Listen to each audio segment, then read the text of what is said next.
Welcome to the Schools of Excellence podcast, a place for insightful conversations about building sustainable schools of excellence. Join me each week as we explore the importance of leading with your values, creating impact, and leaving a lasting legacy. My goal on the show is to provide you with clarity, elevate your mindset, and equip you with practical strategies and inspiration. I'm Chanie, a proud mother of four, a former New Yorker, now savoring sunny Florida vibes. With a professional journey spanning 18 years across all levels of school leadership, I bring nuanced insight that delve into the intricate details of running a center, as well as the broader visionary aspects of leadership. Thank you for joining me for this conversation. Let's build a legacy of excellence together. Hello there, and welcome back to another episode of the Schools of Excellence podcast. I'm really excited about today's episode. I'm always excited about episodes because I love sharing content with you guys. Today's podcast is all about the unseen impact of your calendar on profit, retention, and enrollment issues. And the reason why I'm recording this conversation now is because a lot of leaders are struggling with profitability, with cash flow, with economic contraction, with enrollment issues, with retention, both staff retention and parent retention. And I think a lot of leaders are scrambling and trying to throw spaghetti at the wall and see what sticks, what will work, what's going to actually make an impact. But the root cause of all of these issues is actually hidden in plain sight. It's your calendar. It is 100% your calendar. Profit, retention, enrollment, all of these are calendar issues because the way that you organize your time and priorities directly impacts these three components. And so the way that you structure your calendar, which is essentially your lead metrics, drive the outcomes that you desire. So in today's conversation, I'm really going to walk you through how to break this down and how the calendar impacts you in such a visceral way that you don't even realize. And this is just a huge part of what I'm constantly doing with our clients when we work with them, because as much as people are resistant to say, I don't really keep a calendar, I just write a to-do list, I just do this, I have ADD, I can't do this, I can't focus, I like to do 1,000 things at once. Those are all excuses and just extra energy being spent on not understanding that your calendar is the biggest driver of the goals that you want to achieve inside of your center. So the first thing I want to talk about here is your calendar is always a reflection of your priorities. Always, always, always, always, always, always. Your calendar and your bank account are reflections of your values and your priorities. You've heard me say this multiple times on the podcast. If I want to know what someone values, I look at their bank statement and I look at their calendar. And in 5 seconds, I could tell you exactly what this person values and what they prioritize. Your calendar is a direct reflection of where you're putting your focus. Wherever you put your focus and attention, that's where energy flows. So if your calendar is filled with low value tasks, your school's performance is going to suffer. It's going to actually truly be impacted. Now, a lot of leaders that I work with, even leaders that are running multi-million-dollar operations, multi-site operations, 5, 10, 15, 20 locations, the way that they operate in their day is reactive versus proactive.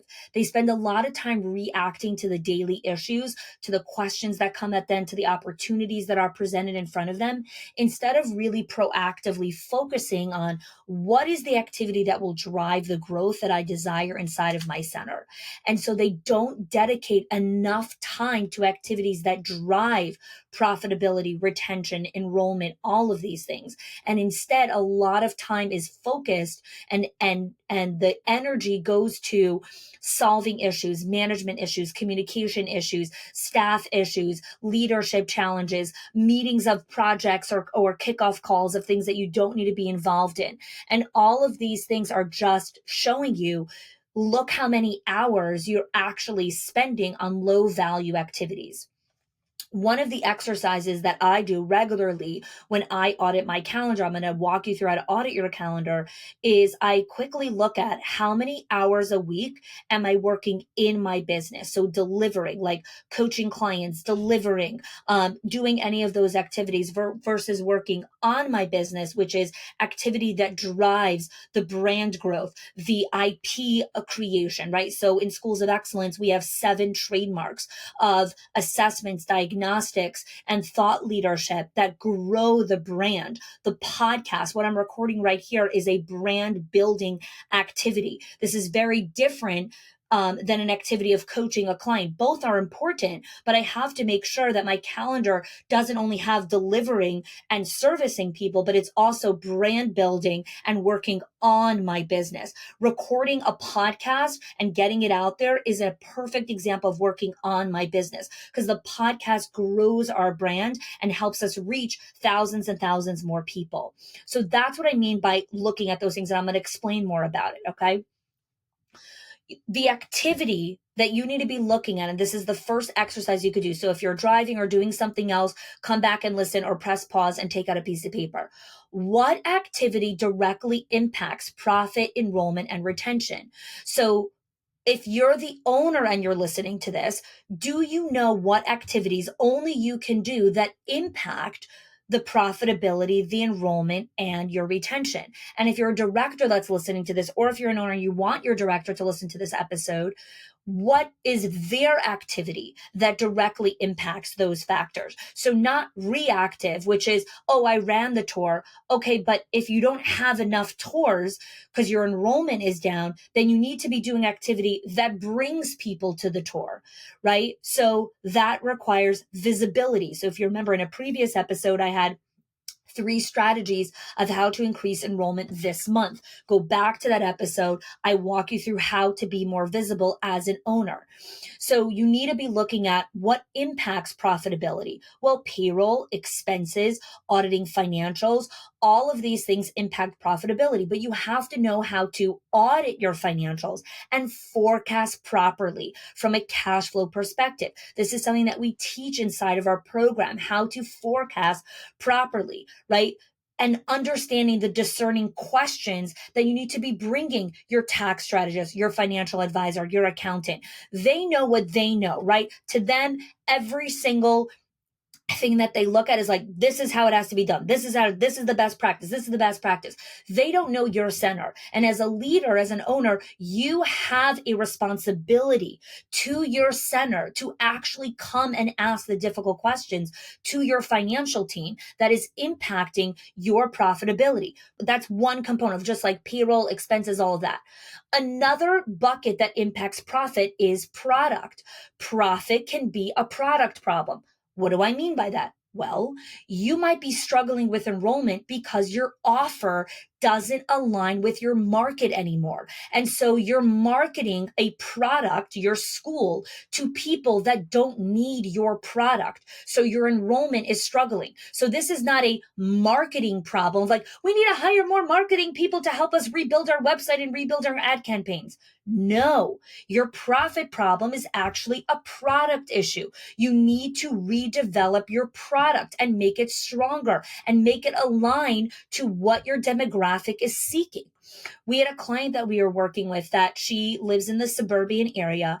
And over the last several months, there's been a giant shift of turning that suburban area into a city, much more rural area. And I said, okay, parents that choose to live in the suburbs versus the city have very different values. They have very different things that they're seeking when they're looking for childcare. Are you shifting your product deliverables, the what your school offers, to ensure that it's still aligning with what your parents desire?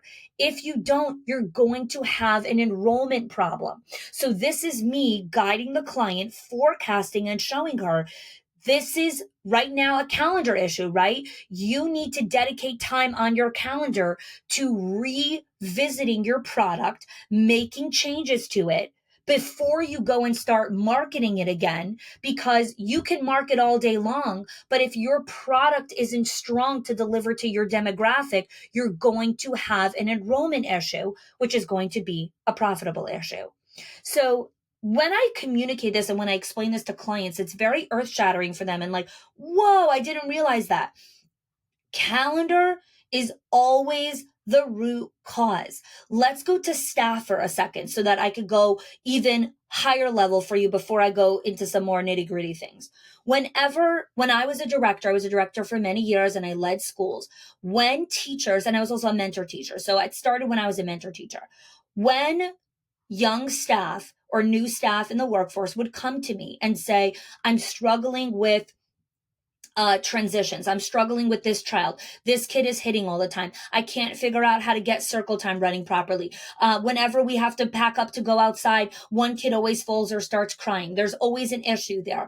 I'm struggling with my co-teacher. We're not getting along with each other. The first thing that I always look at when a teacher brings me a problem, it doesn't matter what problem she brings me. Whenever she brings me a problem, I look at the daily schedule. What is your daily schedule? Is it developmentally appropriate for the age group that you're teaching? Is your daily schedule reflective of your hours that you are contracted to work in this school and your co-teacher's contracted hours? A lot of times when we look at the daily schedule, it's like, 1 second. The reason why you're frustrated is because you don't feel that your co-teacher is carrying her weight. Well, actually, her contracted times start over here, so it's physically impossible for her to carry weight at this hour. If you need support at this hour, you need to come to the director. I was a mentor teacher at the time, and say, hey, this is the challenge that we're experiencing here. Here's what's going on. In order for this classroom to run smoother, the co-teacher needs to, or the colleague or whatever it is, needs to come a half hour earlier in her shift in order for this to happen. And then the director can make a decision with the owner. Can we create more hours? Can payroll take it, or whatever it is? And you should, because the teacher needs to be supported, right? So that's a calendar issue. It's a daily schedule issue. I say this all the time till I'm red in the face. Every problem that you are dealing with inside of your center, enrollment, profitability, retention, all the issues that your staff are dealing with, it all comes down to calendar and time, the daily schedule. How are they operating in their days? So that was just one example. And I walk our directors in our inner circle program how to lead those conversations with teachers to help them understand how to create better filters for how they look at their schedule of the day. They cannot look at it in a reactive way, which is just like, oh, okay, I guess this is what the schedule is because this is what the state said, or this is what NACI said, or this is whatever it is. It doesn't matter what NACI said. What makes sense for your classroom and your demographic of children and your age group and your season of life? We trust so blindly certain components, not recognizing that you're not an AI botted machine. You're a human who's real, who has a real life, who didn't have a good night's sleep maybe the night before, who ran out the door and wasn't able to grab lunch. Like, all of these things impact your calendar. And it always comes down to that component. Always remember that. Okay, let's move to the second part I want to talk about here, which is the power of activity blocks. Dedicated time blocks on your calendar for activity that influence profit, retention, and enrollment. You must have activities that actually impact your ability to bring in new leads, your ability to sit down and think about, how am I going to upgrade this product and deliverable so that it services our current parents? I don't even know what our parents want. Okay, so then we need a time block on your calendar that has time to interview and have conversation with families. You need a block on your calendar that creates a parent survey. This is why inside of our Owners HQ program, our clients love it, because we have all of these resources for them, so they don't need to reinvent the wheel. So when a client needs to go to parents and get data, they log into our portal, they pull out the parent survey, they read through the questions, they plug and play which ones make sense for them, and then go to their parents with the survey so they can get the data and understand how to extrapolate the data and make it make sense to up level your product, right? That's what it means to have dedicated blocks for activity that influence your profitability. Okay. Now, when you're looking at those activity blocks, one of the things that happen a lot of the time is clients will tell me, I have that time block, but something else came up, or this teacher called out, or licensing showed up and I wasn't able to honor the time block. Here's the thing that we need to understand, and maybe this is a whole separate podcast episode. When you have a block on your calendar, you don't just put a block there. It has to be done with just a little bit of brains. Like, I remember I was working with a director many years ago when I first started working with clients on blocks, and she chose Monday morning at 8:30 in the morning for a time block to do one-on-ones with her teachers. And when I met with her 30 days later and we were doing a calendar audit, this is something that we do inside of our program. I run regular calendar audits.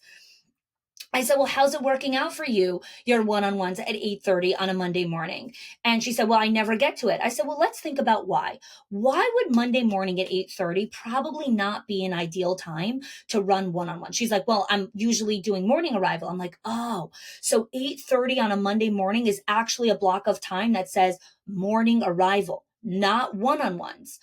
She's like, oh, I feel so stupid. I said, it's not about feeling stupid. It's about going on the field of play, running the play, which you did. It didn't work. Now you came back to get feedback. The feedback is telling you Monday morning at 8:30 is not a correct block to run one-on-one meetings with staff. Great. Now that you have that information, let's look at a week and let's think, what would be a better hypothesis of a time that we could put some blocks for one-on-ones with teachers? So she said, maybe Thursday afternoon. I said, okay, well, let me ask you a question. Do you have any reoccurring commitments that happen on Thursday afternoon? So she said, yes, actually, I have to leave early on Thursdays. I forgot at what time, because I have to pick up my daughter from my ex. She was a single mom. I said, okay, well, then Thursdays is not a good time for you to do one-on-ones with your teachers because you have a predetermined commitment already. Now, that predetermined commitment didn't exist in her calendar. She wasn't using her calendar yet at the level that she could be. But she did remember that Thursdays she usually leaves early. I said, okay, right now in your calendar, let's do it together and let's block out Thursdays from 3:00. You're not available because you leave the center. So it's not every Thursday a surprise. I didn't get to one-on-ones again this week. Oh, next week I'll try. And then next week, Thursday comes again. And oh, what happens? You got to pick up your daughter again. You still can't do the one-on-ones.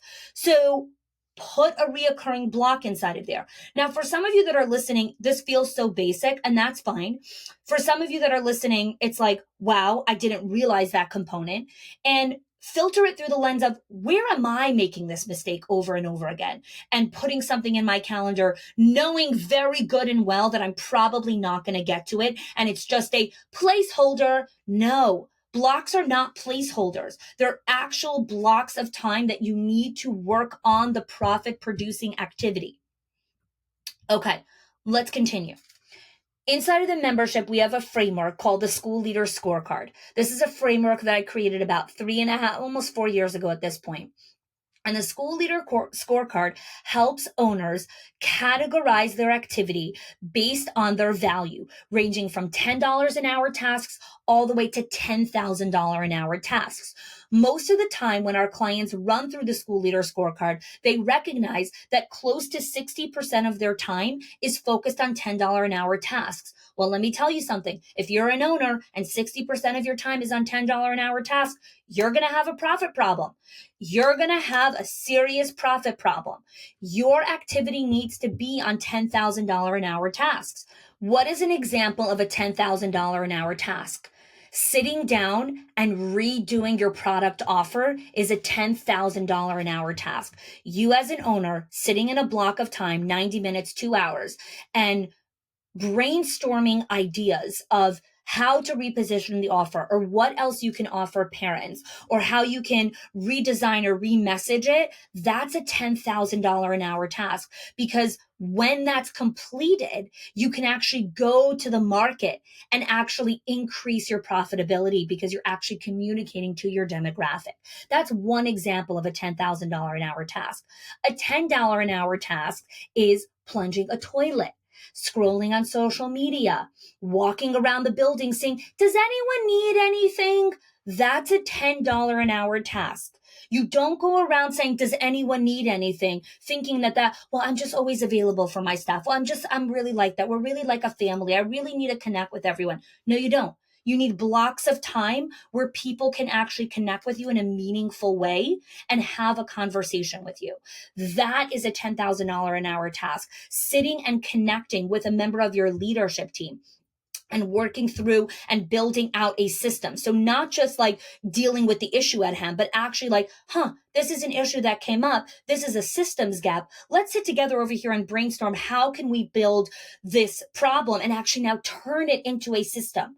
One of the things that I teach inside of our membership is how to take your worst employee who you just fired and make that into a giant profitable growth initiative inside of the business. How? You take all of the issues, you turn those into systems that exponentially scale your company, right? And that's just, again, side component there, right? Using the scorecard helps you audit your calendar and identify activity that needs to be delegated, outsourced, or eliminated, right? This is what it means to do a calendar audit. A lot of times people are like, well, I audit my calendar. I'm like, auditing your calendar means auditing it through the school leader scorecard framework. And then you look at what on my calendar needs to be delegated because it's not a profit producing activity. What could be outsourced because someone else who I pay 10, 15 bucks an hour to, it's worth it for me to outsource it because I don't get paid 10 to 15 bucks an hour. My time is worth way more than that. And what could be eliminated? Do you know how many times on my calendar I see certain meetings I'm like, no, not doing that anymore. It's eliminated, done, not doing it anymore, right? This is what it means to run a proper calendar audit. Now, another component of why a lot of leaders don't delegate, outsource, or eliminate stuff on their calendar, and this is a whole separate conversation, I'm going to give some insight here because it's part of today's conversation. It's being an anxious decision maker versus a calm and peaceful decision maker. And so an anxious decision maker, when they see an opportunity for cash or how to save money, they jump at it. They're like, boom, we can make money. Let's go at it. We could buy this building. Let's go buy this building. We can open up another classroom. Boom, let's go open up another classroom. We could save money here. Boom, let's cut this out. Let's stop doing this professional. Let's cut this. They jump versus being peaceful and thoughtful and saying, 1 second.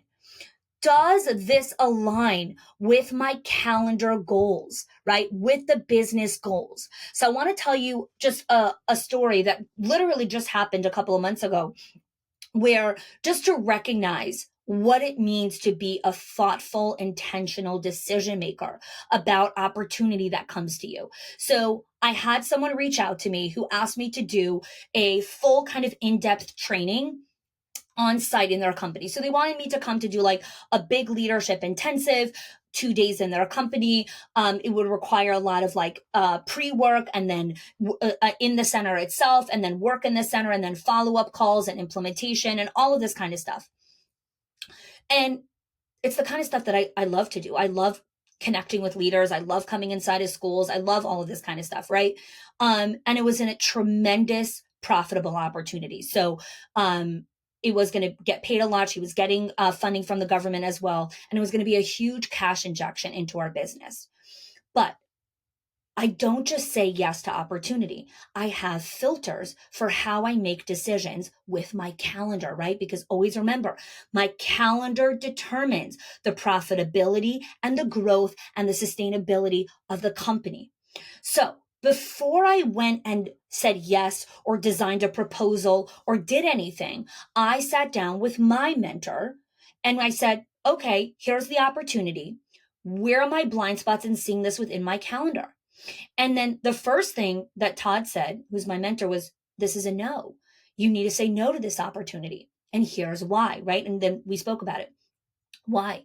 The goals on my calendar right now are about solidifying and growing our membership. So creating new content, new IP, upgrading the content and training portal, connecting with our members, and creating a phenomenal podcasting. So that's why you're seeing a lot of amazing new episodes coming out. And I'm still writing my book, right? So I finished 80% of my manuscript, which is amazing. Super proud of myself. And there's still the final 20% that I need to get into my book. Those are my 3 priorities. This opportunity doesn't fit in those priorities. And it's not a leveraged activity, meaning when I go down there, once I'm done, I'm done. It closes that chapter. it's not a leveraged activity where it's like, okay, and now I could use this for something else, or I could repurpose it, or it drives other income growth. It doesn't. It's a standalone, which is amazing and it's great. But I'm not operating in a season of life where I could do a standalone. My activity has to be leveraged because of these three big priorities and because I'm raising four young kids and I refuse to work more than 25 hours a week. Those are the constraints of my calendar, right? Again, my calendar dictates these things. And so I declined the opportunity. Now, someone else who has a different business model or has different business goals would jump at the opportunity. And that's fine and that's great for them. This is why you have to have radical self awareness. What are my goals? What are my priorities? What are my values? What am I shooting towards? And how does my calendar reflect it?